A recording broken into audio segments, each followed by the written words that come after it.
Cuando yo me acuesto en el patio de mi casa, como a las 2 de la mañana, hermano, yo veo este personaje que se asoma en la pared.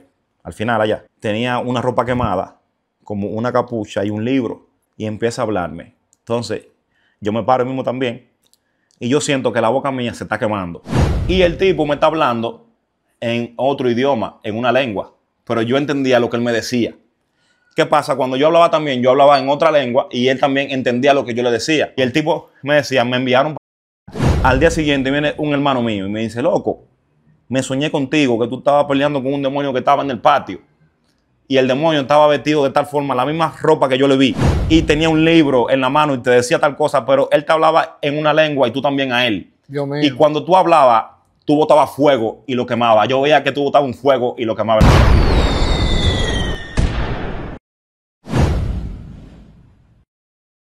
Bendiciones, buenas noches, bienvenido a su canal Pedro el Heraldo, un canal de música cristiana urbana, pero que también trae un contenido para acercarte a Dios. El día de hoy ya llegó el momento que para mí es especial, de iniciar la sesión, la vida de un adorador. Y para mí es un privilegio tener a un amigo, un hermano, un compañero de ministerio, una persona que le agrada hacer la voluntad de Dios. Si yo te digo que es Julio Suárez, tal vez en su iglesia, las cosas que le hacen en el ministerio, le puedan llegar. Pero si yo te digo J. Flow, el cardiólogo, entonces la cosa cambia. Dios te bendiga, Dios te bendiga, mi hermano. Amén. Gracias, gracias, gracias. Activo. Gloria a Dios, estamos aquí. Vamos a conversar. El día de hoy, la gente ya en muchos podcasts conoce a J. Flow. Sí, claro. En los podcasts urbanos ya te conocen. Somos conocidos. Yo quiero que el día de hoy conozcamos a Julio Suárez. Amén. ¿De dónde nace? ¿De dónde viene? ¿Dónde se cría Julio Suárez? Amén. Bueno, mi nombre es Julio Suárez, Julio Alberto Suárez Carmona. Nacido y criado aquí en Santo Domingo, específicamente en la parte norte, Villamella. Viví ahí mis primeros 8 años en Guaricano, luego en el Edén de Villamella, Barrio Nuevo. Y ahí crecí. Ahí yo me formé, estudiando como cualquier niño, siempre con pasión por la pelota desde niño. Mis padres me cuentan que cuando yo tenía como 3 o 4 años, yo me encaqueté una pijama de los Yankees. Y yo era loquísimo con la pelota desde niño. Wow. Esa era mi pasión siempre. Yo nunca soñé con ser profesional de nada de eso. Lo que yo tenía en meta era ser pelotero. Y nada, desde muy pequeño fui atraído por los caminos del Señor, aunque no acudí en ese momento. Pero el primer colegio donde yo estudié fue un colegio cristiano, donde se me inculcó la palabra. Conocí la palabra de Dios en ese tiempo y conocí la música urbana también cristiana, porque resulta que pasó tiempo, finales de los 90, principios del 2000, estaba duro los temas de los boricuas, de los playeros, esas cosas que eran crudos. Entonces, Tempo, esos tigres para allá. Exactamente. Exactamente. Ya no es más payola, pues. La industria, esa gente. Entonces, uno como niño tenía los cassettes. Un primo mío, mayor que yo, tenía los cassettes de ellos y los CD. Entonces, a mi papá no le gustaba que yo escuchara esa música. Pero en el colegio, el hijo de la directora, que era pastora también, me dijo, ok, pero mira y me consiguió un disco de Vico C y el primer disco de Redimido, pirateado. Combinación mortal. Sí, el que estaba Rafi Méndez ahí, que yo me aprendí ese tema, mira, arriba abajo. Y ahí yo dije, papi, mira, esto es positivo, escúchalo. Dije, ok, eso sí. Ahí yo empecé a saber de lo que era el mundo urbano cristiano, pero aunque seguí siendo todavía un niño fuera de los caminos de Dios. Y así ¿Pero crecí. tu papá ya era cristiano? No, los padres míos no eran cristianos. Pero tenían una noción de que por ahí era que iba a la... Mi familia era católica, totalmente, todo el mundo.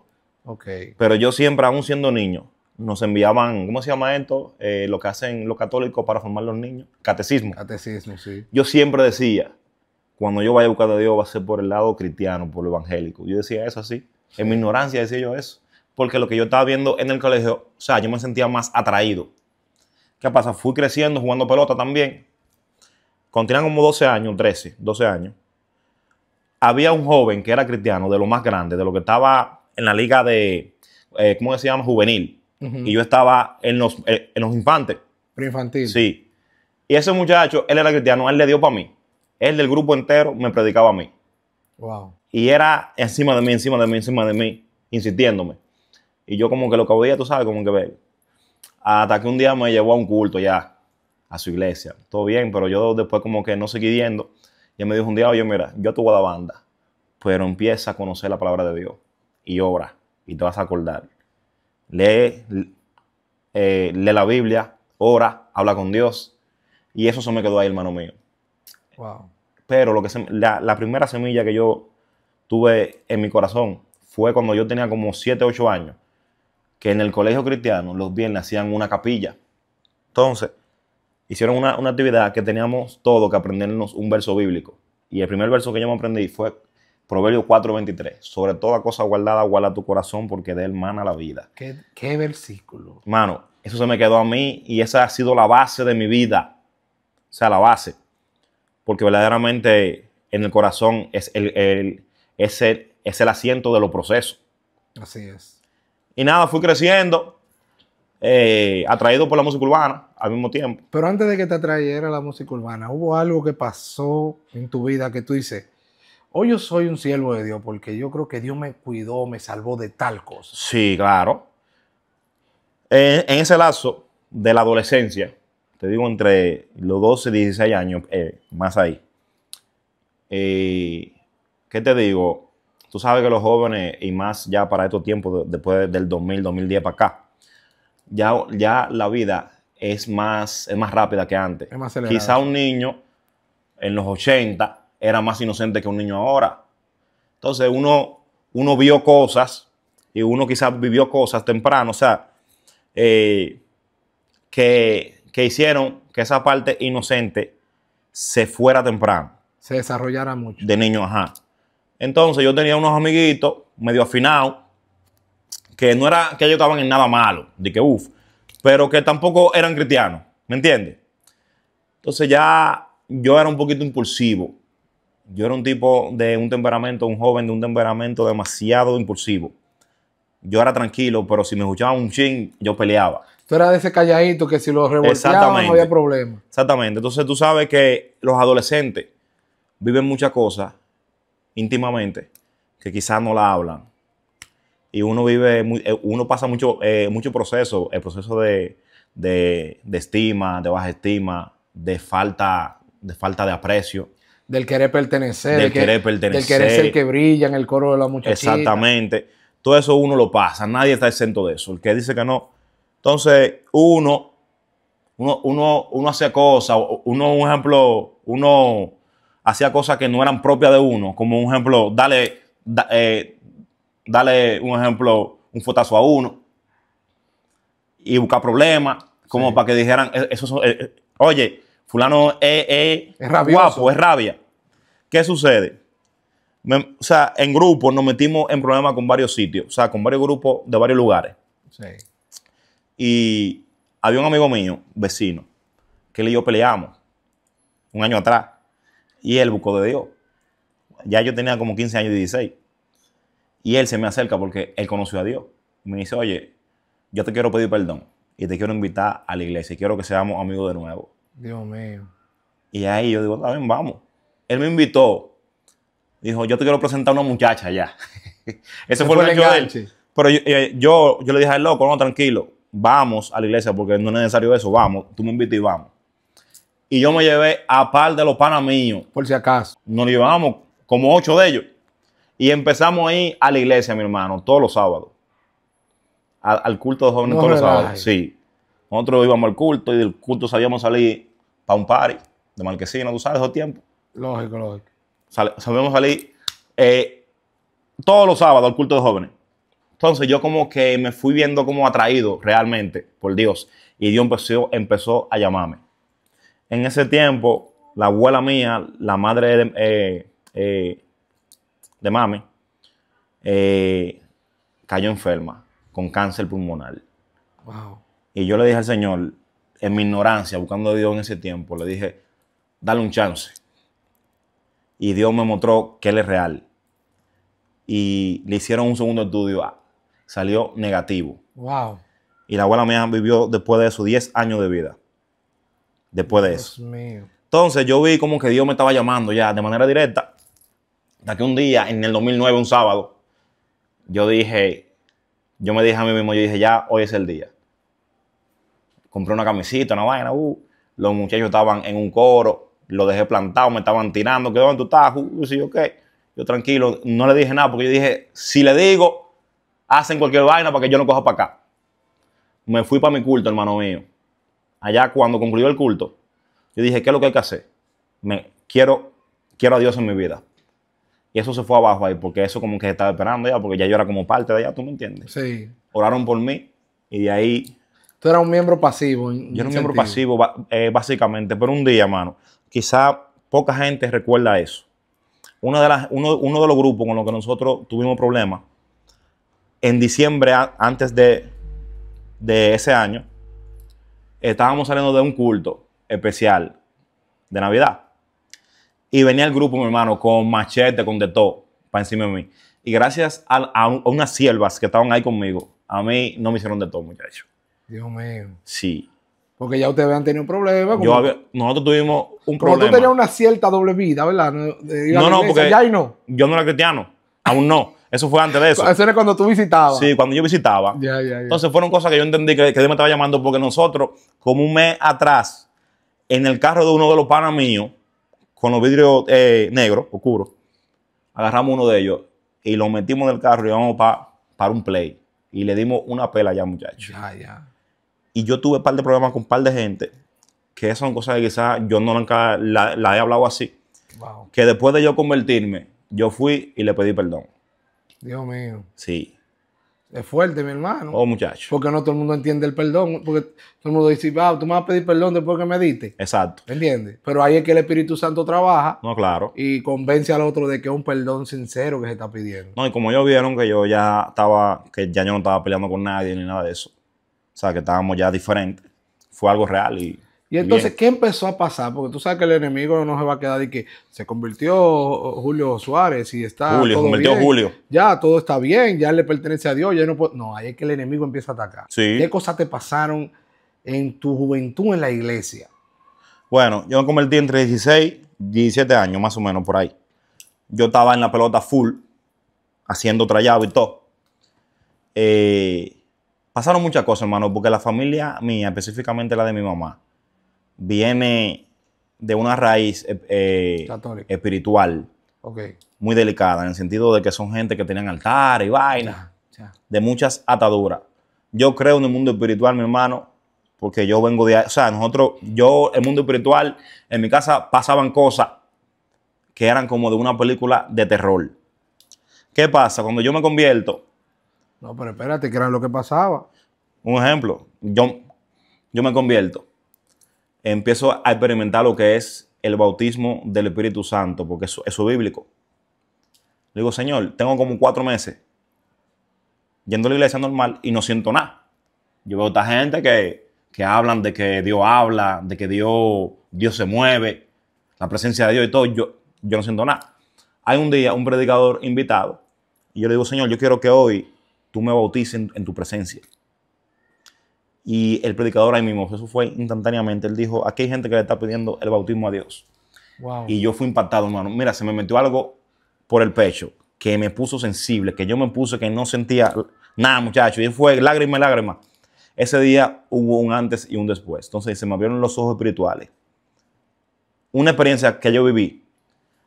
Una noche yo eran como las 12 de la noche, oro y todo.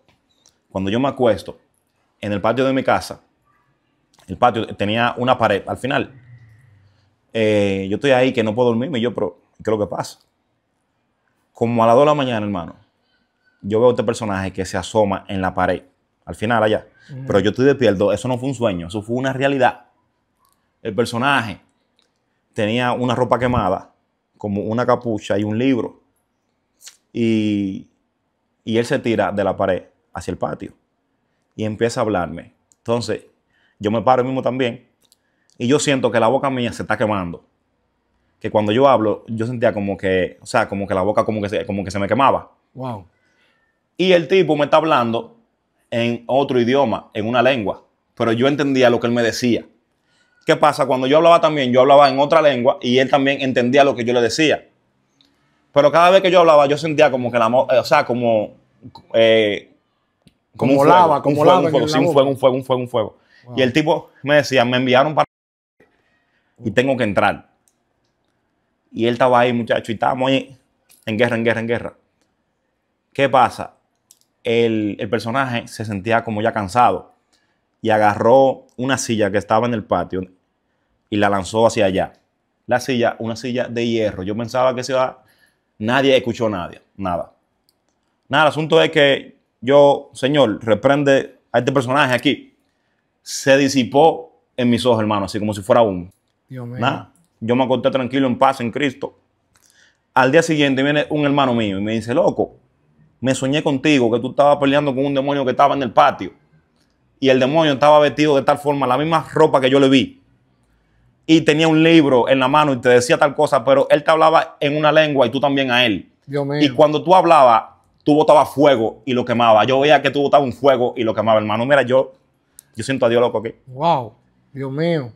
Mano, mira, eso lo viví yo ahí claramente. ¿Qué pasa? En mi adolescencia, Dios me llamó a predicar de una vez. La gente ve a uno como rapero, pero uno eso es como un anzuelo. Exacto.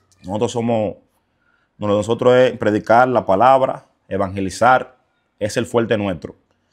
¿Qué pasa? La abuela mía tenía un altar, ahí vamos.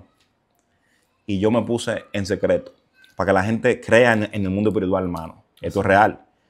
Yo me puse en propósito, me puse a ayunar y ahora para que la abuela mía quitara ese altar, un altar con pilas de vaina de santo y de todo.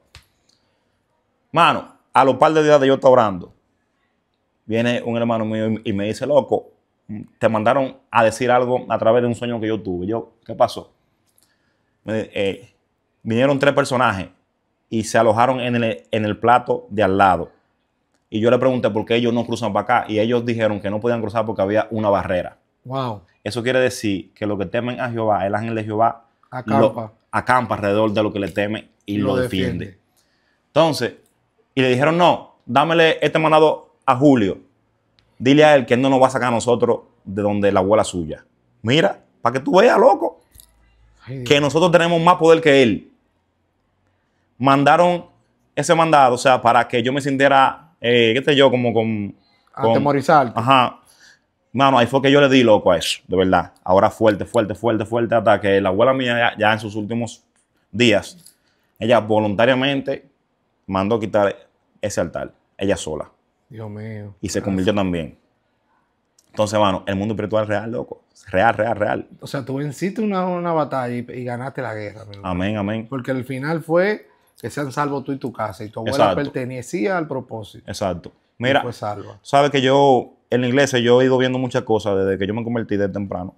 Yo veía que muchos jóvenes iban por sus padres, pero no porque realmente ellos tenían una pasión real.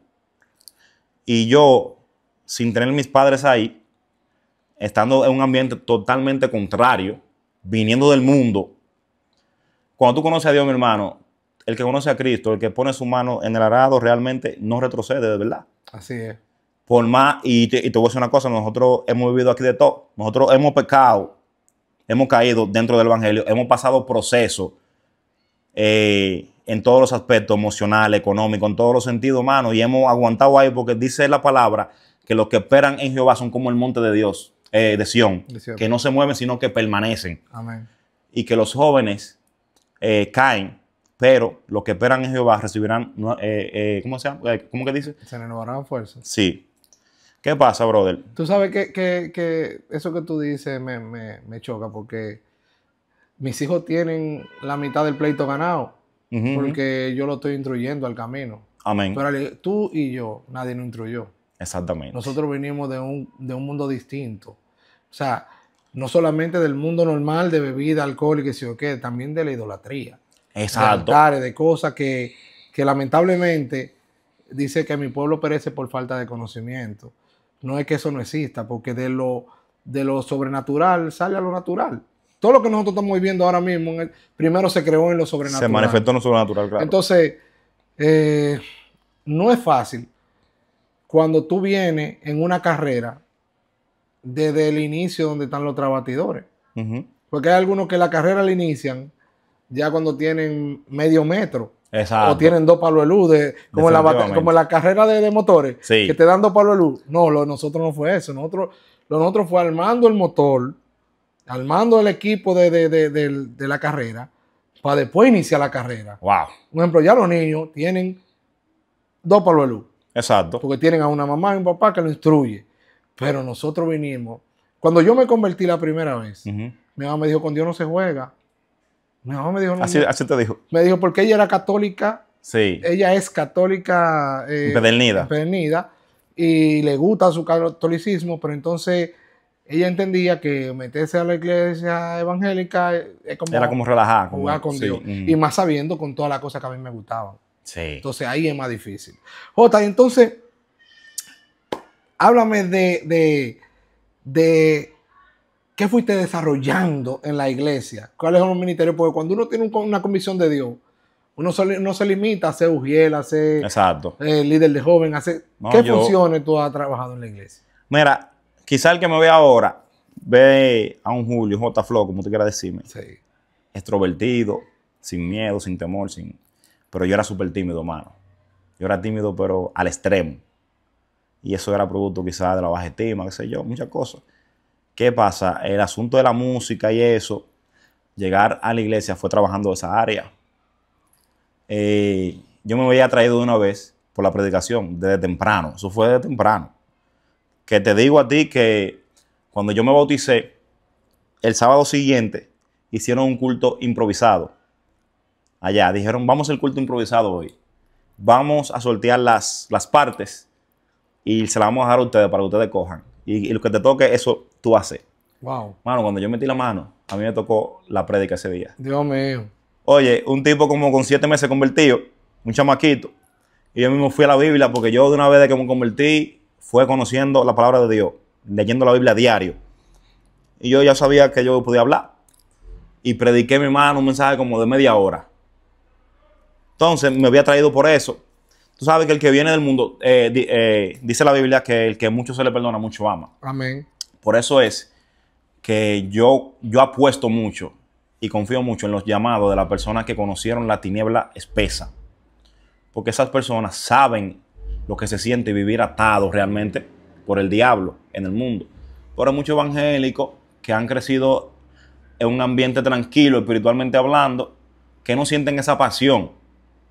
O sea, en la mayoría, porque hay gente que son muy... Y eso se da más en lo que son, lamentablemente, hijos de pastores. Porque sí, al criarse y no ver el mundo exterior, no saben lo que se pasa afuera. Viven como en una burbuja, sí, en un submundo. Y es necesario que la gente conozca lo que hay afuera, porque a mí me molesta ese tipo de cristiano, que vive como en un submundo. Hay que entrar allá. ¿Tú sabes por qué pasa eso? Es que al ser hijo de pastores, le adelantan los procesos. Tú sabes que es lo mismo que pasa con el rico. El rico mayormente, lamentablemente, fallece por un accidente automovilístico, por un sobredosis, por algo sobrenatural. Porque tú a los 16 años le compras un carro convertible. A los 16 años tú lo estás dejando ir a una fiesta con los otros amiguitos que hacen de todo. Entonces, lamentablemente, él no está valorando el sacrificio que es tú tener un vehículo de esa calidad. Lo que cuesta, el valor de eso. Entonces lo vamos a llevar ahora a la iglesia. El hijo del pastor llega a la iglesia, crece en la iglesia, le celebran cualquier cosa que hagan en la iglesia. Si dice aleluya, ¡ay, digo aleluya! El hijo del pastor. Los hijos de pastores están en el coro de adoración, a veces sin saber entonar porque son hijos del pastor. Sí, eso se da mucho. Se da mucho los casos, ¿verdad? Estamos poniendo ejemplos. No es que fue en mi iglesia que pasó eso, pero ciertamente quieren forzar llamado. Es que hay llamado, brother. Exactamente. Entonces, ¿qué pasa? Lo que tú no te cuesta, hagámosle fiesta. Exacto. Lo que a ti no te cuesta, tú no le das el valor real y tú vas a hacer con eso, como no te costó nada, él tampoco de baratarlo no cuesta nada. Exacto, es así. Lo que fácil entra, así mismo se va, como entró. Nosotros hoy, el día de hoy, somos, bueno, voy a llegar a adelantar, somos profesionales, pero profesionales, sí. No es fácil tener una profesión en este país. Lo que se pasa ya. Entonces ya uno que la tiene, uno le dice a los hijos, mira, hay que fajarse. Hay que porque no es fajarse. fácil. No es fácil. Porque después que tú tienes la profesión, entonces hay que batallar para poder lograr una posición. Una posición. Y poder trabajar en la profesión. Así es. Así mismo en la iglesia, el que no viene con ningún padrino. Es más forzoso. Claro. Hay que ser realista. Para que no te sientas sorprendido, porque es la verdad. Es la verdad. Los anillos existen lastimosamente hasta en las iglesias. Pero, como lo de nosotros es espiritual, Dios sabe, pone el querer como el hacer. Y cuando tú llegas con ese amor y ese que tú dices, hay que limpiar la iglesia, estoy aquí. Hay que estar en la puerta de la iglesia. Hay que predicar hoy, estamos aquí, estamos ready, ¿qué es lo que? El Señor sabe y le Claro. dice, óyeme, eso es lo que yo ando buscando, verdaderos adoradores. Verdaderos adoradores. Quiere decir que hay falso. Cuando dice, estoy Claro. buscando verdaderos adoradores, porque quiere decir que hay falso. En espíritu Y en verdad. O sea, no es de mueca, no es una careta, es de verdad que tú Y quieres. no se refiere a música. No, Se refiere a un estilo de vida. exactamente. Que eso comprende muchas vertientes. Porque el ser cristiano, por eso que es necesario pedir sabiduría al Espíritu Santo. Porque yo puedo estar pecando en conducta. Porque hay gente que son muy moralistas. Pero su forma de vida hace ruido a los que les rodean. Hay personas muy religiosas. Es como dice la Biblia. ¿De qué me vale yo esto y esto? Si al final no tengo amor, vendré a ser como un tímbalo que retiñe. Sí. O sea, como algo que molesta. Hay cristianos sí mismos que son muy religiosos, pero no dan el fruto del Espíritu. O sea, la paciencia, la bondad, benignidad, mansedumbre, templanza. Entonces, eso es así. Jota, tenemos un testimonio o una historia de vida parecida. Sí. Yo cuando pequeño me imaginaba delante de mucha gente. Y yo lo digo en las canciones. Sí, yo sé, he escuchado. Me soñaba delante de mucha gente. El sueño se repetía y hacía ruido en mi mente. Pero había una causa que tenía ese sueño y era que yo veía que la gente... Te voy a decir algo por ahí también, Sí. que tú y yo estamos igualitos. Oye, yo veía que en el sueño la gente, así como era feliz, gozaba, así lloraba. Y yo decía, pero es que no estoy entendiendo, porque en la pelota todo es como felicidad. Wow, tú y yo tenemos la misma historia de vida. Sí, óyeme, todo es felicidad, porque es que hay gente que llora. Y hoy yo entendí El por qué. el porqué con el llamado. Porque, ¿sabes? Cuando tú predicas, el Espíritu Santo llega y toca a la persona. Hay gente que lloran porque van limpiando Una su limpieza. corazón. Entonces, ¿cómo tú pudiste hacer esa transición? Wow, qué larga la pregunta, pero es así. Ujú. ¿Cómo tú pudiste hacer esa transición de eso que tú querías ser pelotero, que tú decías, yo no voy a hacer otra cosa más que pelotero, Ahí vamos. a ser un ministro? Cuando yo tenía como entre 14 y 15 años, yo me hice 2 sueños. Y esos sueños se me repitieron también. El primero fue que yo iba como a un estadio. No sabía, como un podio. Y la gente que estaba ahí me estaba esperando. Pero yo decía, Marca, pero yo lo que juego pelota, así mismo como tú. ¿Y por qué me está esperando gente? Aunque ya yo estaba en la música, pero eso era más como de casa, como en la casa, y vaina, tú sabes, la chelcha. Yo no me veía como un artista ni nada de eso. Era un hobby. Era un hobby. Lo mío era ser pelotero. Nada, yo me hice el sueño como 4 veces, hermano, el mismo sueño. Y se lo decía a mami, mira, yo me soñé tal cosa, que no sé qué significa eso. También me soñé que yo llegaba a una cárcel, vestido en saco, corbata y todo, con un libro en la mano. Wow. Y iba a visitar a alguien allá que esa persona estaba esperando por mí. Ese sueño me lo hice varias veces. Nada, cuando yo cumplo 16 años, que voy para 17, termino 4º bachillerato, estoy jugando pelota, digo, no puedo quedarme jugando pelota nada más porque la pelota es una aventura. No tenía ninguna carrera en mente, pero dijo, déjame estudiar algo, lo que sea. Yo iba a estudiar sistema, pero un tío mío me dijo a mí, no, muchacho, tú tienes más aporte para abogado. Ve a estudiar Derecho. Y un día antes fui y me inscribí en Derecho. Ay, Dios mío. Yo, en verdad, yo me inscribí por estar en algo. Para cumplir. O sea, por estar en algo. Dije, si va y no llego a ser pelotero de aquí a 20 años, ya yo soy profesional. ¿Qué pasa? Entonces yo hacía las 2 cosas. Estaba en mi programa en la mañana y en la tarde de noche yo iba a mis estudios. En esa transición ahí, en ese tiempo, yo estoy en como en una duda, una cuestión. Una incertidumbre. Una incertidumbre, gracias. Señor, o sea, ¿por qué yo corrí esta carrera? O sea, como que no me sentía como que, o sea, como con pasión para eso. Y había un congreso global aquí. Y en el congreso me ministró un joven allá, un líder, sin conocerme ni nada. Me dijo, yo no te llevo donde no esté mi voluntad. Wow.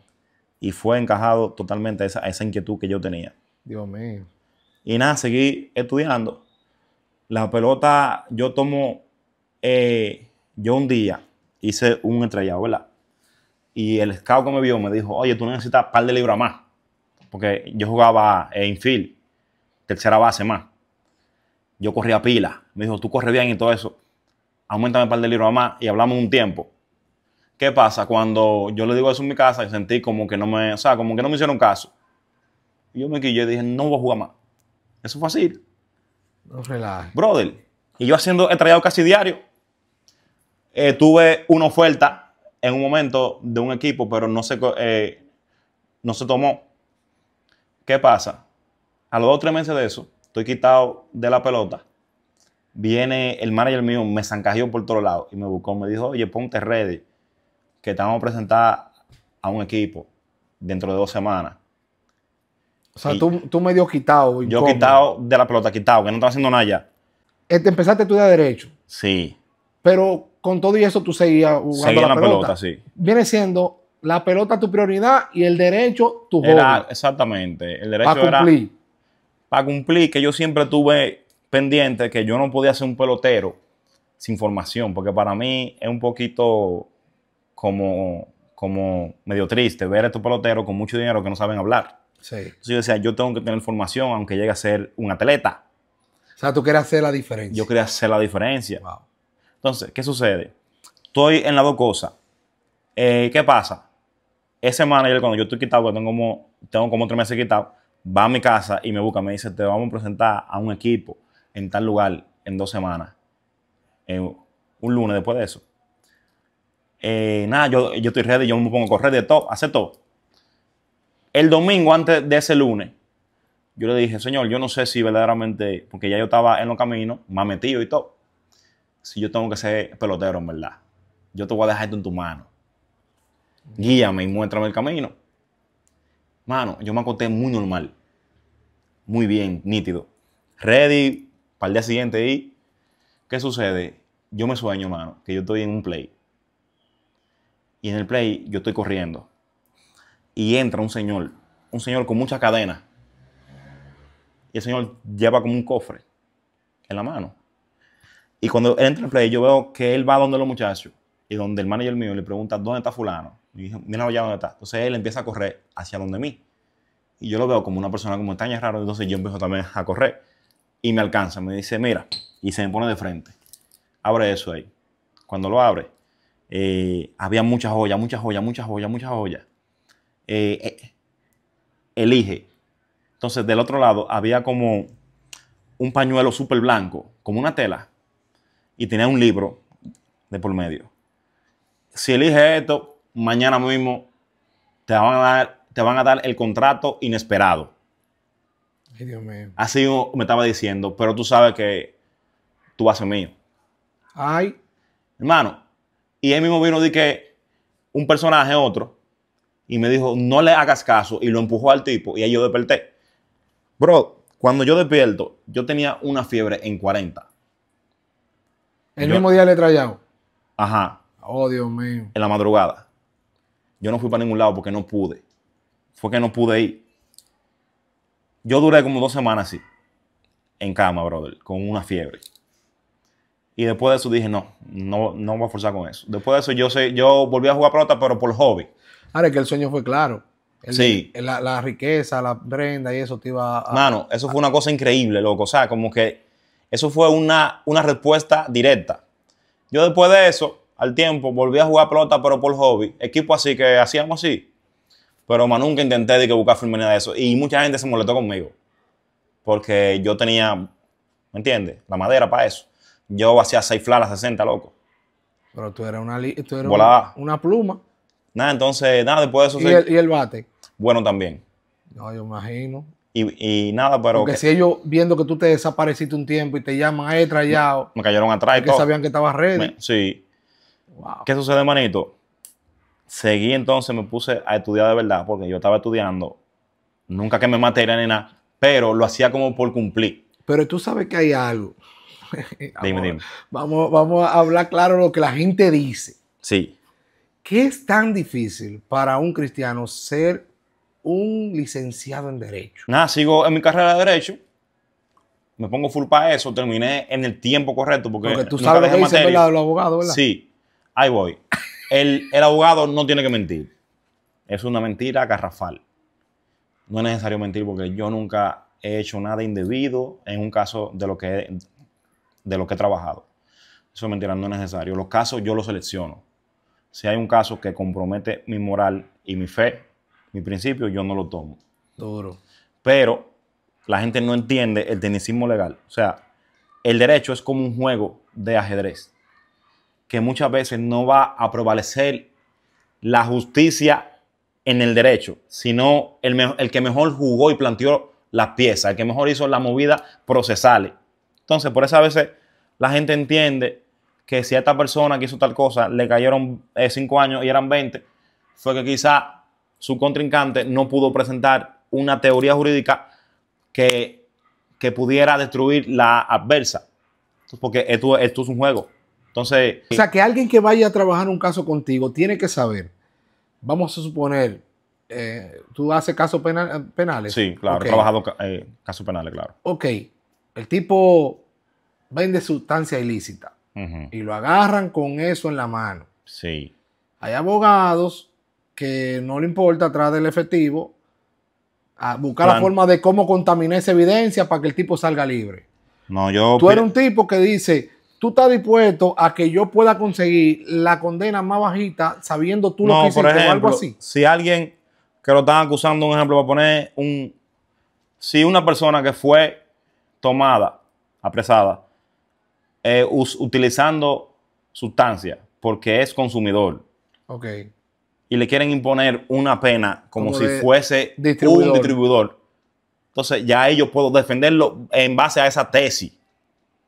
Okay. Usted es culpable, brother. Usted va a coger su castigo, pero por lo que usted estaba haciendo. Pero no porque tú no eres un distribuidor.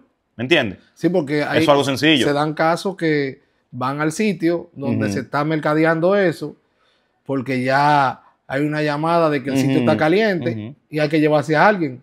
Entonces ejemplo, no se llevan al verdugo. Se tiran para el sitio. Y el verdugo real da una moña. Exactamente. Pero para poder disfrazar todo, ya agarramos el tipo aquí. No, que hay que consumidor, hay que llevarse a alguien. Exacto.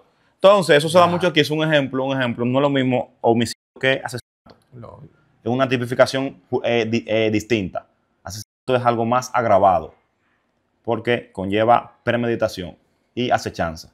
El homicidio es algo que se da eventual. Puede ser homicidio voluntario o involuntario, dependiendo del hecho. Okay. Entonces, si a ti te están acusando, si a una persona lo están acusando de homicidio voluntario, que son 20 años, y fue algo involuntario porque estaban peleando a los puños y tú le diste un trompón y se dio un fuetazo con una vaina, eso fue involuntario. Tú no quisiste matarlo de un puño. Sí. Ustedes estaban peleando, entonces a usted se le va a condenar conforme a homicidio involuntario. Y se le va a imponer esa pena. ¿De eso te encargas tú? Ay, claro, porque eso es derecho y eso es justicia. Bien. Ahora, un tipo que yo sé que es una niña, ¿sabes? Tiene que cortar esa parte. Porque, no, le ponemos el pitico. Exacto. Que de una niña, y yo lo sé, y él me lo dijo, y aún yo viendo la parte civil y la fiscalía que está flojo con sus argumentos o con sus medios de prueba, que yo puedo decir, bueno, que yo te puedo defender, yo te puedo... no, yo no entro ahí. Porque para mí ya ahí mis principios se están viendo comprometidos.